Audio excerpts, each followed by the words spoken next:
திருவண்ணாமலை ஒரு சிறப்புமிக்க தலம் என்றே கருதப்படுகிறது. காசியில் இறந்தால் முக்தி, திருவாரூரில் பிறந்தால் முக்தி, சிதம்பரத்தை தரிசித்தால் முக்தி கிடைக்கும். ஆனால் நினைத்தாலே முக்தி தரும் தலம் திருவண்ணாமலை என்று கூட கூறப்படும். இந்த தலம் பஞ்சபூத தலங்களில் அக்னித்தலமாக அறியப்படுகிறது. தேவாரப் பாடல் பெற்ற 274 சிவாலயங்களில் இது 233வது தேவாரத் தலமாகும். மேலும் 51 சக்தி பீடங்களில் அருணை சக்தி பீடமாகவும் விளங்குகிறது. முருகப்பெருமானுக்கு அறுபடை வீடு இருப்பது போல விநாயகருக்கும் அறுபடை வீடு உண்டு. இத்தலத்தில் கிளிக்கோபுரத்தின் கீழ் உள்ள அல்லல் போக்கும் விநாயகர் சன்னதி விநாயகரின் முதல் படை வீடாகும். இத்தல இறைவன் அருணாச்சலேஸ்வரராகவும் அம்பிகை உண்ணாமுலையம்மையாகவும் அருள் பாலிக்கின்றனர்.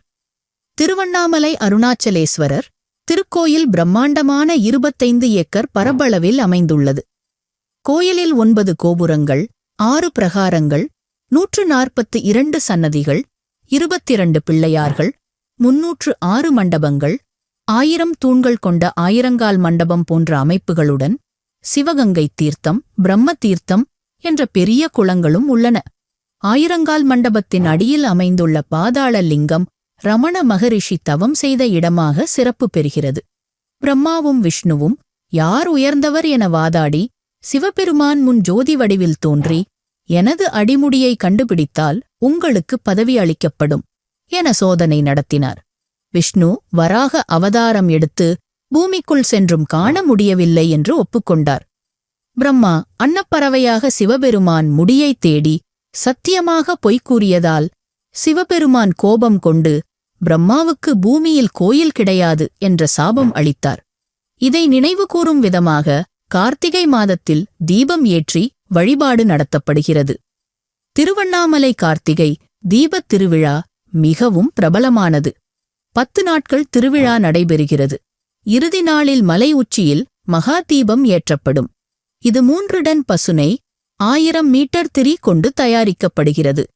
இந்த தீபத்தின் ஒளி சுமார் 30 கிலோமீட்டர் தொலைவில் தெரியும். இந்த நிகழ்வை காண லட்சக்கணக்கான பக்தர்கள் திருவண்ணாமலையில் கூடுவர். அண்ணாமலையை வலம் வருவது கிரிவலம் பெரும் புண்ணியமாக கருதப்படுகிறது. கிரிவலத்தின் தூரம் 14 கிலோமீட்டர். வழியில் 20 ஆசிரமங்கள், 360 தீர்த்தங்கள், 8 லிங்கங்கள் உள்ளன. ஒவ்வொரு திசைக்கும் ஒவ்வொரு லிங்கத்தை வணங்குவது வழக்கமாகும். கிரிவலம் மேற்கொண்டால் நோய் தீரல், வாழ்க்கை முன்னேற்றம், மன அமைதி ஆகியவற்றை பெறலாம். இந்த கோயிலில் சிவனுக்கு செவ்வாய்க்கிழமையன்று விசேஷ பூஜைகள் நடக்கின்றன. இது அக்னிமலை என்பதற்கேற்ப செவ்வாய்க்கிழமை வழிபாடு முக்கியத்துவம் பெறுகிறது. இதன் மூலம் பிறவிப் பிணிகள் நீங்கும் என புராணங்கள் கூறுகின்றன. திருவண்ணாமலையார் அருளால் திருமணத் தடை, குழந்தை வரம், பொருளாதார பிரச்சனைகள் உள்ளிட்ட பல வாழ்க்கை சிக்கல்களுக்கும் தீர்வு கிடைக்கும் என்பது நம்பிக்கை. அம்பாளுக்கு உகந்த நேர்த்திக்கடன்களும் பக்தர்கள் இங்கு செலுத்துவர். திருவண்ணாமலையில் சிவபெருமானையும் உமையையும் வழிபட்டால் முக்தி கிடைக்கும் என்பது பக்தர்களின் நம்பிக்கை. இதன் வழிபாடு ஆன்மீக வளர்ச்சிக்கு மிகவும் உதவியாக இருக்கும்.